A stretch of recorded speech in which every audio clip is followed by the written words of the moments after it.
સંતરામ તપોવન ગર્ભ સંસ્કાર કેન્દ્રમાં પોષણ તત્વયુક્ત શાકાહારી વાનગી સ્પર્ધાનું આયોજન કરાયું।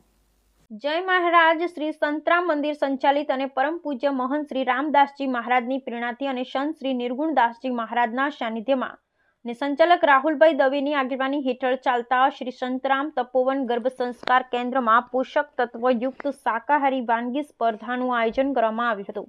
જેમાં 31 ગર્ભસ્થ મહિલાઓએ ઉત્સાહભેર ભાગ લઈ અવનવી પૌષ્ટિક વાનગીઓ બનાવી પ્રસ્તુત કરી હતી। નિર્ણાયક ડોક્ટર હેતલ પટેલ, ગીતાબેન નારિયાણી, ડાયટિશિયન મેહાબેન પટેલ દ્વારા વિજેતા ઘોષિત કરવામાં આવ્યા હતા, જેમાં અનુક્રમે first Ashaben Tekwani, second Dhartiben Jadeja, third Nitaben Chandwani, fourth Nikita Kundani, fifth Namta Shah વિજેતા બન્યા હતા અને વિજેતાઓ અને સેમીફાઇનલિસ્ટ સંત શ્રી નિર્ગુણદાસજી મહારાજ દ્વારા મેડલ અને પ્રોત્સાહન ઇનામ આપવામાં આવ્યા હતા।